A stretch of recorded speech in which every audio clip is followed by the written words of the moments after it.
देश में 45 दिन बाद कोरोना के सबसे कम मामले सामने आए हैं। बीते 24 घंटे में कोरोना के 1,73,790 केस सामने आए। इससे पहले 13 अप्रैल को 1,85,000 केस आए थे। राहत की बात, 2,84,000 लोग रिकवर भी हुए हैं। देश में अब भी कोरोना के 22,28,000 एक्टिव केस हैं। पिछले 24 घंटे में कोरोना की 30,62,000 वैक्सीन लगाई गई है। देश में अब तक 20,89,00,000 लोगों को वैक्सीन लगी है। तो देश में 45 दिन बाद कोरोना के सबसे कम मामले सामने आए हैं। राहत की बात तो है, लेकिन मौत के आंकड़े में कमी आती नजर नहीं आ रही है। इसमें अगर हम एक्सपर्ट्स की माने तो मॉनिटरिंग में सरकार ने देरी की, ऐसा एक्सपर्ट्स का कहना है। जब मॉनिटरिंग खराब हुई, मौत के आंकड़े तब ही बढ़े हैं और अब मॉनिटरिंग में सुधार हो रहा है, तो अब जो नए केस है उनमें कहीं ना कहीं राहत है। अगर संक्रमित भी हो रही है तो रिकवरी अच्छी हो पा रही है। दरअसल नए नए स्ट्रेन आए थे, तो डॉक्टर्स और सरकार दोनों का समय लगा उनको जानने में, उनको परखने में और उनको समझने में। इस वजह से भी कई लोगों की जान चली गई, क्योंकि पुराना जो वायरस था उसके सिम्टम्स अलग थे, नया जो स्ट्रेन आया उसके सिम्टम्स अलग आए और ये अलग अलग स्ट्रेन थे, इसलिए सबके सिम्टम्स अलग होने और जब तक डॉक्टर्स समझ पाते तब तक लोगों की जान चली गई थी। और सबसे महत्वपूर्ण ये रहा कि जो दूसरी लहर आई उसमें युवाओं में ज्यादा असर देखने को मिला।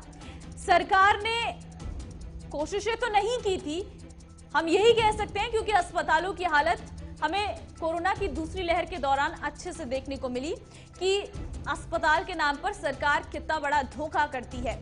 लेकिन अब जब आंकड़े कम आ रहे हैं और 45 दिन बाद कोरोना के सबसे कम मामले सामने आए हैं, 24 घंटे में 1,73,790 केस हैं। हालांकि अगर हम बात करें अन्य देशों की, तो वहां पर भी जब संक्रमण कम हो रहा था तो मौत का आंकड़ा कम नहीं हो रहा था।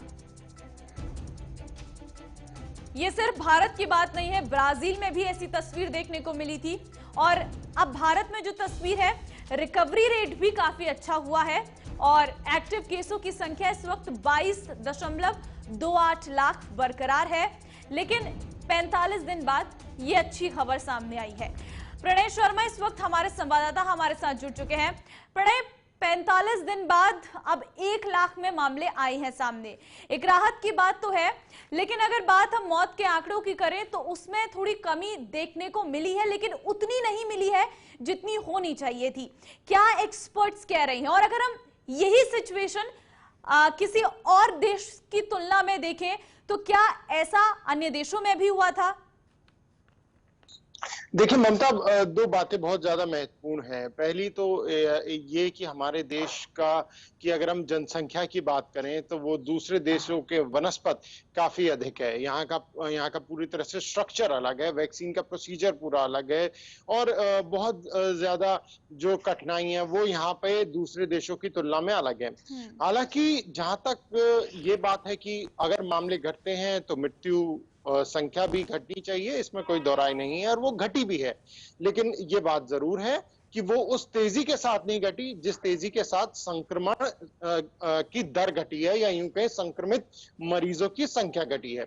इसके पीछे जो एक बड़ी वजह है, जो विशेषज्ञ मानते हैं, उनका ये कहना है कि जब मामलों में तेजी आई थी और मरने वालों की संख्या काफी अधिक हो गई थी, तो उस वक्त राज्यों ने कहीं ना कहीं पूरे आंकड़े नहीं दिए और धीरे धीरे वो आंकड़े अब सामने आ रहे हैं। यही वजह है कि अभी भी जो मृत्यु की संख्या है, रोजाना मरने वाले लोगों की संख्या है, उसमें कोई कमी उतनी अधिक नहीं देखने को मिल रही है।